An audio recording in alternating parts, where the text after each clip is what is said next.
Italy's Deputy Prime Minister kicked off his campaign for the European elections in Milan today by meeting with other populist parties in Europe. Well, that summit brought together the far-right League Party, Germany's AfD, the conservative Finns Party, and the Danish People's Party.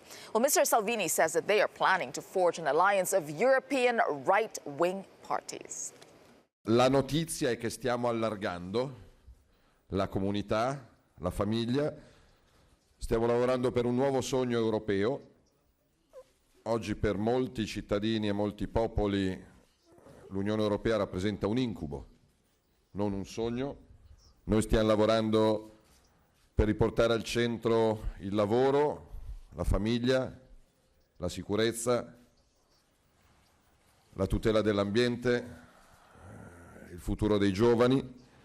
Lo facciamo con movimenti che sono alternativi a chi ha comandato in Europa in questi decenni.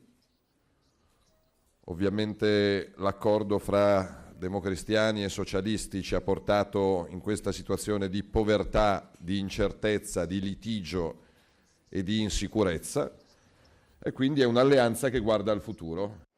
All right, our Rome correspondent Giorgia Orlandi was at that conference, and she joins us now live from Milan. Georgia, so do you think, after seeing what you heard what you heard today, will this new alliance actually work?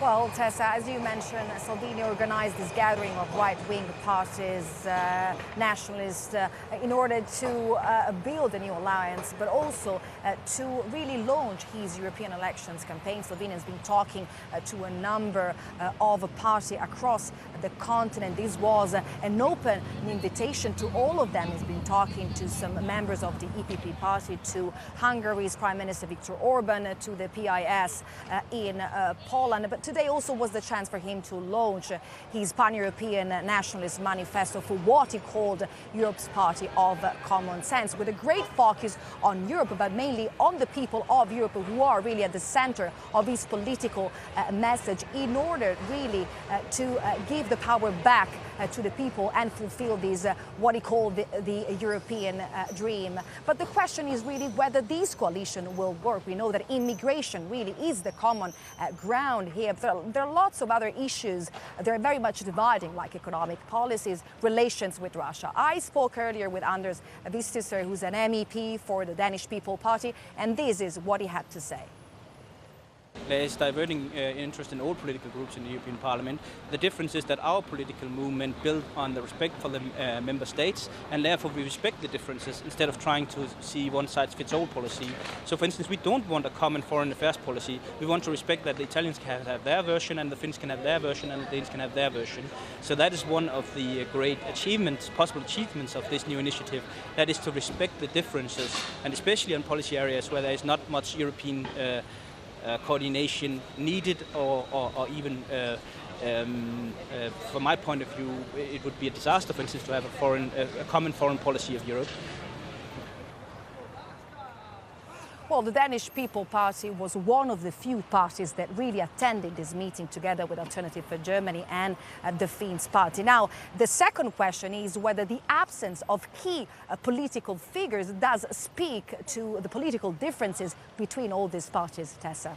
Yeah, indeed, that is the question, because sometimes, the stronger message is what was not said. So in this case, those that weren't actually there. So what is the kind of message that we see from the people who actually were not at that conference?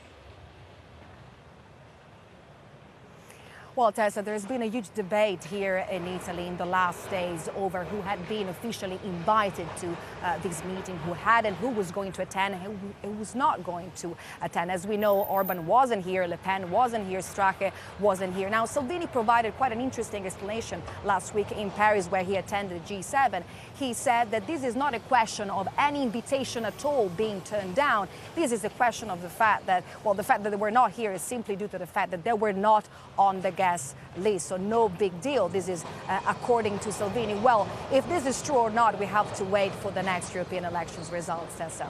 Right, thank you for that, Georgia Orlandi. And in fact, Salvini did meet Marine Le Pen in Paris last week on Friday. I'll go to you first, Gerolf, because you talked about this when we were introducing the story. Populist flop, question mark. You don't think it was a flop, even if there were, what, 4 parties that were there? Let it be clear, Salvini represented all his friends of the group he is in now. The Lega is part of the ENF group, and the ENF group is together in these elections. And the only thing that happened today in Milan was that he was presenting, as one of our big or most important leaders, was presenting the enlargement of our group in the next few years.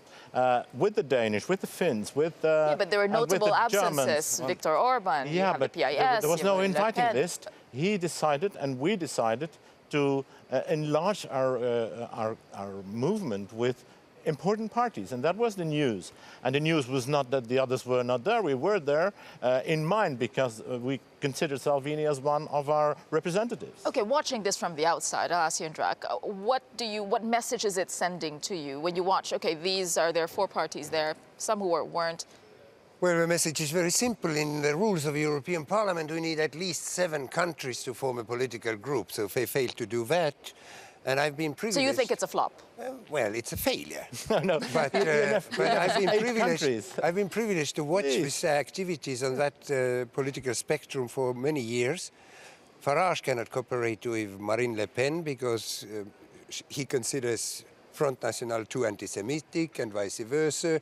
And the Polish cannot cooperate with the Dutch and so on. And if they finally can form something, they quarrel about abortion. Some want to ban it, the others not. So it's I'm sorry. It's a nice try. Okay, jump in before I go to Darren. Jump in. The ENF group is an established group in the European Parliament, and it's enlarging now. That is the news. The news is not that ENF was appearing in Milan. But there is a point that there are with issues, sticking points that they don't see eye to eye. Every group has issues. For instance, the EPP has fundamental issues with Hungary, very fundamental issues. Groups in the European Parliament are not blocks. They have different views. That's our message also to the European Union. Permit different views, also in groups. So, but the ENF group is not disappearing. But the is it possible? Is enlarging. Is it possible really to unite the right, given these? Well, I mean, Gerolf is saying. There is more than a strong hint of irony in obviously what this group and indeed kind of populist parties want, or people who want a different type of Europe. There's a very easy solution that if Europe is facing a common problem, many Europeans will suggest that the issue and the way to deal with this is a common European narrative. The kind of intrinsic difficulty is if you represent a disparate group of different parties from different countries who recognise at least a common problem, but then insist that the solution should be then down to all the different individuals, well, then trying to actually have a commonality in policy on consensus on that is incredibly difficult. So, you all recognise that immigration, but all recognise that immigration is an issue in Europe, but the way that the various populists want to deal with it are completely at odds with each other. Of course. Italy, for example, wants a very different solution, a more European solution apart from the fact that we all agree, and that is our point, actually, our mission here in the European Parliament is to voice the fact that the way the European Union deals with it in a unilateral and a centralized way is not the way they should deal with it. That can unite us, this message. What about and people have been looking at this and saying that actually what Salvini is trying to do here is he's less really concerned about the European elections.